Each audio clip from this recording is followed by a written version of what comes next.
Llegó a Zaporilla la mayoría de las 101 personas que habían sido evacuadas durante este fin de semana desde la planta siderúrgica de Azovstal en la ciudad asediada de Mariupol. Otros 200 civiles permanecen en la acería atacada hoy por las fuerzas del Kremlin. La Corte Suprema de Justicia de Estados Unidos confirmó la autenticidad del borrador filtrado que sugiere que el máximo tribunal podría anular la interrupción legal del embarazo y ordenó una investigación sobre la filtración. El presidente Joe Biden dijo que responderá si se anula Roe versus Wade. Tenemos reporte desde Washington. Hoy, en el Día Internacional de la Libertad de Prensa, Naciones Unidas y otras organizaciones exigieron detener los asesinatos y maltratos a periodistas en escenarios como la guerra en Ucrania. Reporteros Sin Fronteras alertó sobre la polarización en los medios, el caos informativo y la desinformación. Hola y bienvenidos a una nueva emisión de noticias en France 24. Los saluda Andrés Mesa Muñoz. Comenzamos este informativo con la guerra en Ucrania porque Naciones Unidas confirmó que más de 100 civiles fueron evacuados con éxito de la planta de Azovstal en Mariupol y la Cruz Roja informó que la mayoría ya está en Zaporilla, donde reciben atención prioritaria. Se estima que todavía hay unos 200 ciudadanos en la acería y 100.000 habitantes atrapados en el casco urbano del puerto tomado por los rusos. De otro lado, las tropas del Kremlin atacaron este martes Azovstal. Rusia argumenta que Ucrania aprovechó el alto el fuego del fin de semana para reposicionarse en la ciudad. Ahora hay temor por la suerte de los militares que se refugian en el lugar. Entre tanto, Rusia atacó un aeródromo militar cerca de la ciudad de Odessa, en el suroeste de Ucrania, destruyendo drones, misiles y municiones suministradas a Ucrania por Estados Unidos y sus aliados europeos. Los misiles y la artillería rusos también alcanzaron varios objetivos militares. Los ataques también se registraron en la ciudad de Donetsk, donde murieron al menos 9 personas, y en Kharkiv cayó un misil en el centro de la ciudad. El presidente ucraniano Volodymyr Zelensky habló al Parlamento de Albania y no solo agradeció el apoyo a su país y las sanciones impuestas al gobierno ruso, sino que pidió que se apliquen más medidas económicas contra el Kremlin. El mandatario sugirió que la Unión Europea debería imponer un embargo a la importación de petróleo ruso, un tema que ha causado división dentro del bloque, ya que países como Hungría y Eslovaquia dependen altamente de los hidrocarburos rusos.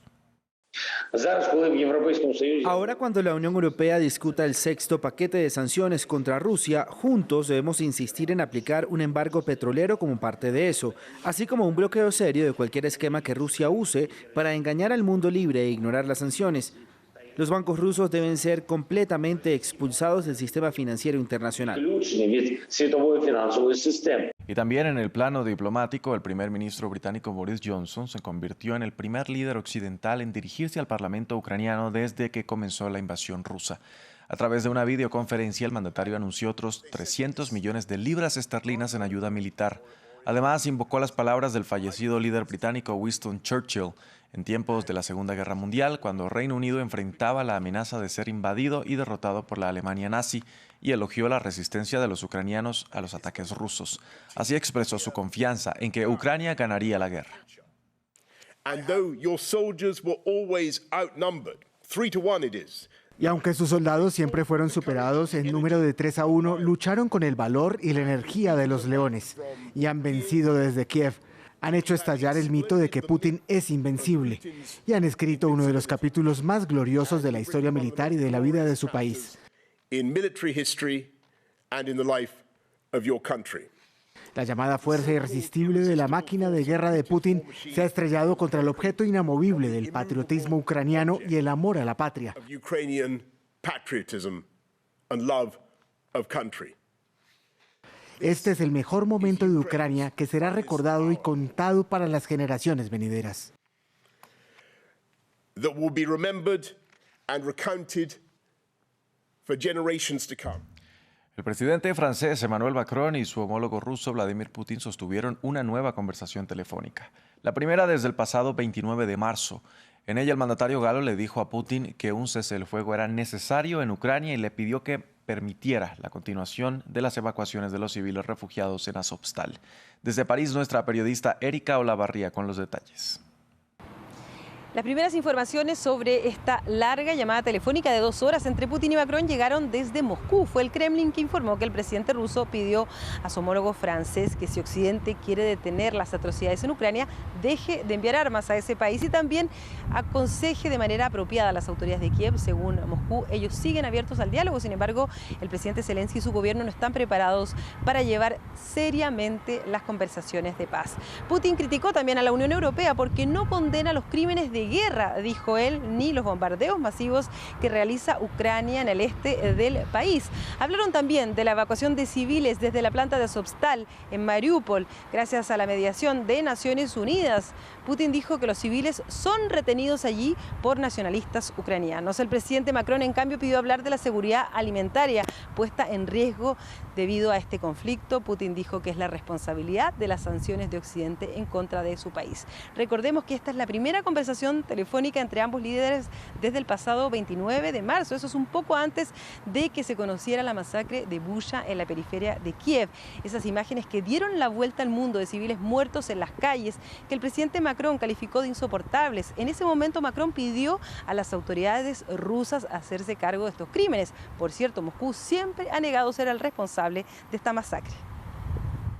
Y la izquierda francesa concreta alianzas de cara a las elecciones legislativas del mes de junio en torno a la figura del ex candidato presidencial Jean-Luc Mélenchon. Hace poco se confirmó que el Partido Comunista acordó sumarse al programa conjunto conformado por la formación de Mélenchon, la Francia insumisa, a la que este lunes se unieron los ecologistas. Los socialistas podrían ser los próximos en sumarse. Sin embargo, las conversaciones continúan y se les dio un plazo hasta esta noche para tomar una decisión. La izquierda busca hacerse con una mayoría en el Parlamento para hacer contrapeso al gobierno de Emmanuel Macron. Pasamos a Estados Unidos. La Corte Suprema de Justicia confirmó la autenticidad del borrador filtrado y que sugiere que el máximo tribunal podría anular el fallo que garantiza el derecho a la interrupción legal del embarazo en vigor desde 1973. Según un documento del presidente del Supremo, habrá una investigación para determinar cómo se filtró el texto. Cientos de personas a favor del aborto empezaron a congregarse desde anoche a las afueras de la sede de la Corte Suprema de Justicia en Washington para expresar su rechazo. Se espera que los jueces emitan su fallo a principios de julio. El presidente Joe Biden calificó el borrador como radical y mencionó que no sabe si este proyecto es genuino o definitivo, pero que su administración está lista para garantizar este derecho.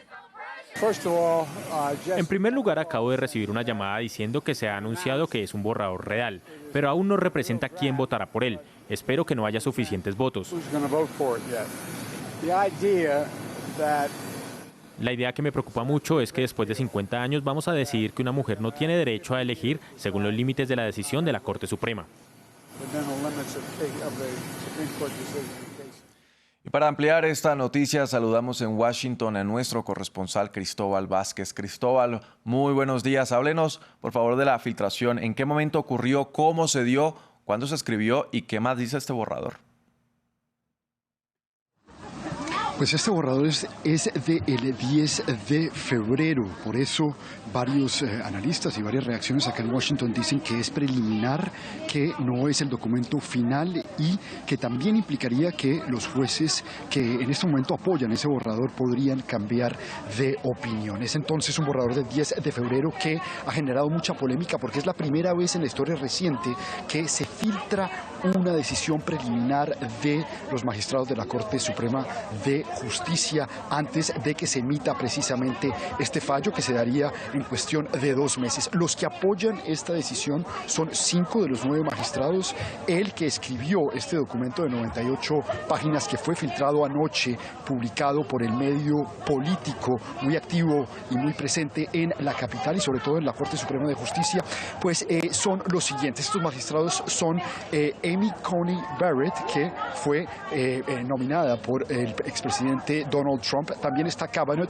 Neil Gorsuch y pues Samuel Alito, además de Clarence Thomas. El juez John Roberts es el que es de tendencia conservadora. Todavía no se conoce cuál sería entonces su posición una vez se tome la decisión final sobre este documento, que es de insistir, hay que resaltar, es un documento pues que es un borrador, todavía no está finalizado completamente. Sin embargo, argumenta que pues en ninguna parte de la Constitución y no en la enmienda número 14 está el tema del aborto en esta Carta Constitucional de Estados Unidos.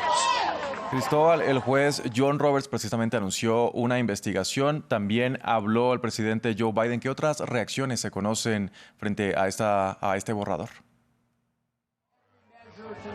La Corte Suprema de Justicia, en donde estamos en este momento, está justo al frente del Capitolio. Varios senadores, varios congresistas han caminado aquí donde están las protestas desde anoche a expresarse. Estuvo acá la senadora Chloe Bouchard. Ella, de tendencia liberal, dijo que era una decisión preliminar bastante cuestionable por parte de los jueces conservadores. Invitó a los estadounidenses a votar, a hacer presencia, sobre todo en el voto de noviembre en las legislativas, para que se haga contrapeso desde el Congreso a la Corte Suprema de Justicia, que recordemos tiene una mayoría conservadora, porque 6 de los 9 jueces de la Corte Suprema pues son de tendencia conservadora. También Chuck Schumer dijo que iba a impulsar una votación en el Senado para proteger el aborto, y también Lisa Murkowski, que es republicana, senadora también bastante influyente, porque es una de las senadoras que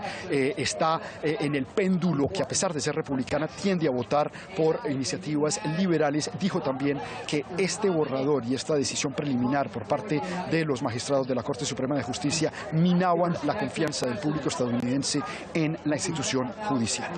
Pues bien, Cristóbal, gracias por este reporte. Nosotros estaremos atentos a lo que sucede con esta noticia. Y hoy es el Día Mundial de la Libertad de Prensa. Naciones Unidas dice que esta fecha debe servir de recordatorio a los gobiernos sobre la necesidad de respetarla.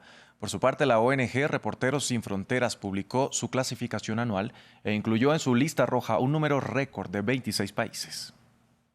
En reconocimiento a su valentía frente a la represión, la UNESCO ha concedido este año el Premio Mundial de la Libertad de Prensa a la principal organización de periodistas independientes de Belarus. A veces se dice que ya no hay periodismo en Belarus, lo que no es cierto. La gente trabaja allí, redacciones enteras trabajan, a pesar de las graves amenazas y la enorme presión a la que se enfrentan. El Día Mundial de la Libertad de Prensa es también un sombrío recordatorio de lo peligroso que es para los periodistas hacer su trabajo. No solo en las zonas de guerra, sino en las sociedades democráticas. Los reporteros se han convertido en objetivos en la guerra de Ucrania. En México, 8 periodistas han sido asesinados en lo que va del año. 884 perdieron la vida solo por hacer su trabajo entre 2012 y 2021. En casi 9 de cada 10 casos, estos asesinatos no se resuelven y siguen impunes. Reporteros Sin Fronteras ha clasificado como muy mala la situación de la libertad de prensa en un número récord de 26 países. Mientras que las democracias escandinavas ocupan la mejor posición, Irán, Eritrea y Corea del Norte son los 3 peores. Hong Kong cayó en picada en la clasificación internacional, ya que Beijing intensificó la represión de las voces críticas. Rusia también está en la lista roja, al intentar amordazar a los medios de comunicación con una nueva ley que podría encarcelar a cualquiera por difundir lo que el Kremlin considera información falsa. Pero Ucrania también ha bajado en la tabla. Esto debido a las intensas campañas de propaganda en este país que amenazan la libertad de prensa.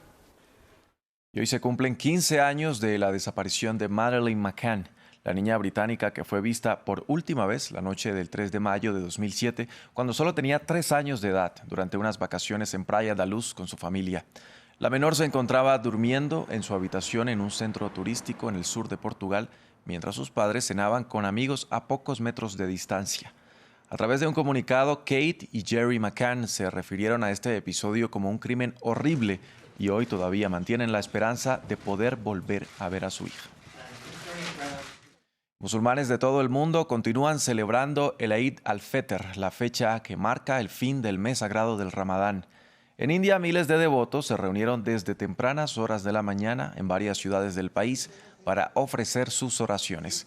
Las multitudinarias reuniones se dan 2 años después de estrictas restricciones destinadas a frenar el avance del COVID-19 en uno de los países más golpeados por el virus.